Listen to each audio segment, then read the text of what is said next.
Тема 733. Сделано, или как поставить ремонт квартир на конвейер. В ремонтно-строительном бизнесе можно вообще не тратить деньги на рекламу. Достаточно один раз качественно, в сроки и без обмана сделать клиенту ремонт, и к вам сами начнут обращаться люди, которые хотят получить именно это, качественный ремонт без обмана и в срок. Как сказал один наш юморист, самые большие вруны – это похоронные агенты и строители. Мне тоже посчастливилось в этом убедиться, я попробовала строителей. Наши ремонтники обычно делают ровно все наоборот, чем хочет клиент. Ремонт у них некачественный, сроки не соблюдаются, в конце ремонта оставляют недоделки. Поэтому я всегда немножко завидовала участникам программы «Квартирный вопрос», которые просто сдавали ключи, уезжали из квартиры и возвращались в уже обновленное жилье, за которое хотелось радоваться, а не плакать.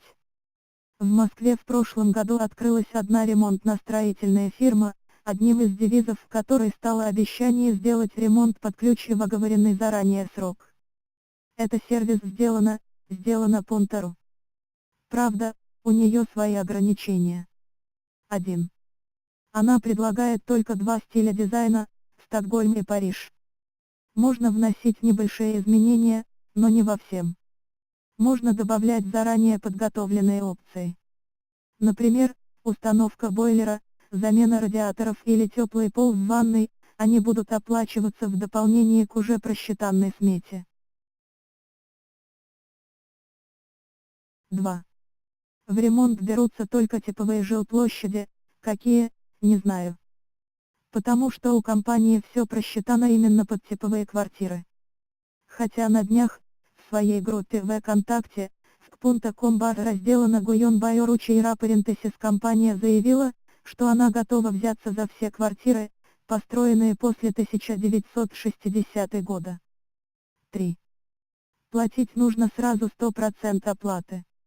Чтобы компания сразу взялась за дело и не бегала потом за клиентом с требованием доплаты. По большому счету граждане, затевающие ремонт, просто хотят чистый и красивый ремонт.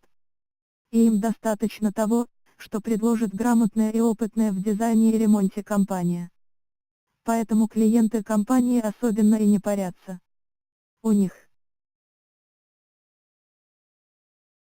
есть некоторый выбор в дизайне. Они могут выбрать цветовую гамму выбранного стиля.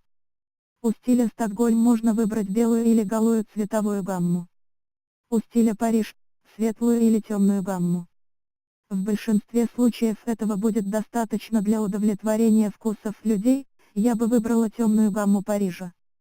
Раньше мы жили в типовых брежневках и не чувствовали себя ущербными из-за того, что у нас у всех полы покрашены одинаковой краской. Зато можно было поставить свою мебель, повесить на стену оригинальный ковер, а на окна – веселые шторы. Зато такая унификация предлагаемых дизайнов приводит к преимуществам как для клиента, так и для владельца компании. 1. Позволяет снизить цены на материалы, покупаются оптом, и услуги рабочих, оплачивается только четко выполненный, заранее просчитанный объем работ. Следовательно, получается достаточно качественный ремонт за приемлемые цены. 2. Заранее просчитываемый фронт работ экономит время на исполнение ремонта. 3. Бизнес легко масштабируется. Не тратя время и силы на дизайн и расчет сметы для каждого отдельной квартиры, можно набрать хоть 10, хоть 50 проектов и начать выполнять их одновременно, при наличии, конечно, необходимой рабочей силы. В далеких планах у компании расшириться дальше Москвы и Подмосковья. Представляю, какая это будет империя. Самые главные преимущества для бизнеса. 4. Компания, предлагающая оригинальные решения, не останется незамеченной для рынка, о ней будут много говорить в СМИ, что сейчас и происходит сделано. 5.